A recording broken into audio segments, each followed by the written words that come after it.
The Insanity of Carol Anne Limbsby's Possession by Amber Street. Episode 1. One event. Carol Anne Limbsby was far from normal. She saw things that others didn't. Some would say that she was paranoid schizophrenic, but she wasn't. What Carol Anne had was far worse. She was demon-possessed. Carol Anne was 58 years old. She had brown hair and green eyes. She had no idea that she had a problem outside of a few nightmares. It was a chilly November day when Carol Anne decided to go to the store and return something. She put her black overcoat on. She was wearing a light blue sweater top, blue jeans, and white nurse's shoes. She wasn't a nurse, but she liked the look of them, and they were comfortable. Carol Anne got into her old, pale yellow, two-door car and drove to her local supermarket.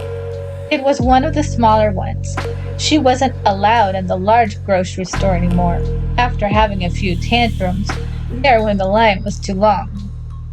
Carol Anne brought a bag of half-eaten potato chips to the customer service counter. The woman behind the counter looked at Carol with aggravation. Carol had a habit of eating half of something and then returning it and saying that something was wrong with it. The brown-haired, brown-eyed 30-year-old named Regina kept her thoughts to herself and asked, "May I help you?" The demons inside of Carol Anne decided to have a little fun. Half the time when they spoke through Carol Anne, she never even noticed it. Not even when they used their own voice instead of hers. This time, they used hers. These potato chips have faces on them. I'd like my money back.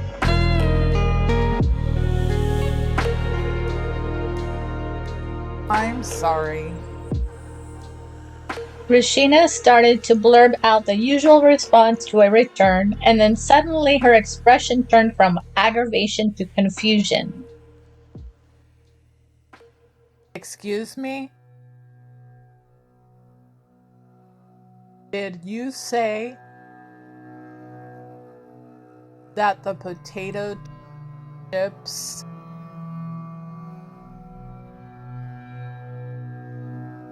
had faces on them? Carol Anne nodded and handed the bag to Regina, who begrudgingly took it. Regina looked around for the store manager. He was at one of the nearby registers, helping the cashier with something. His name was Don. He was 40 years old, and he had dark brown hair and green eyes. Regina waved her hands at him. He looked over and recognized Carol Anne as a troublemaker. And as much as he didn't want to get involved with the interaction, he had no choice. He came over to the customer service desk and went behind the counter. What's happening? Don asked.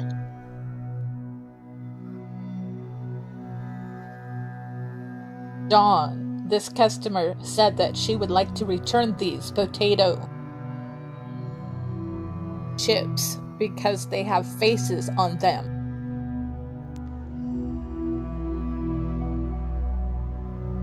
Don looked at Regina as though he had misunderstood what she had said.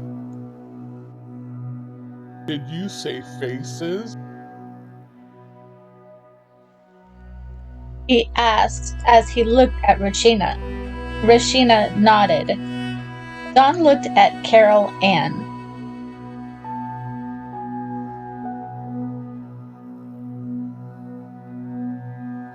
Did you say that there were faces on the potato chip? Carol Anne was still being controlled by the demons and had no idea what was happening.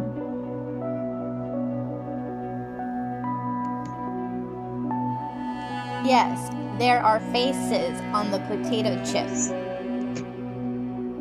opened the bag and jumped back. The demons had temporarily placed images of human faces on each potato chip. And not only did they place realistic-looking faces on each chip, but the demons animated them to blink and move their mouths. Don was too shocked to speak. He rolled the bag closed and handed it to Rashina. Give her a refund. Don put his hand on his stomach and went to his office and closed the door. Rashina didn't know what to make of the way that Don had acted, but she gave Carol Ann her money back. Once Carol Ann walked off and was out of sight, Rashina opened the bag of potato chips.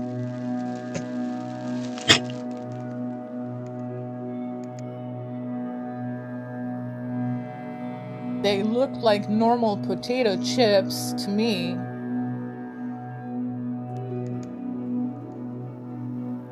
A moment later, Don came out of his office. He was wearing his jacket and had his car keys in his right hand. He walked past Rashina without looking at her as he spoke.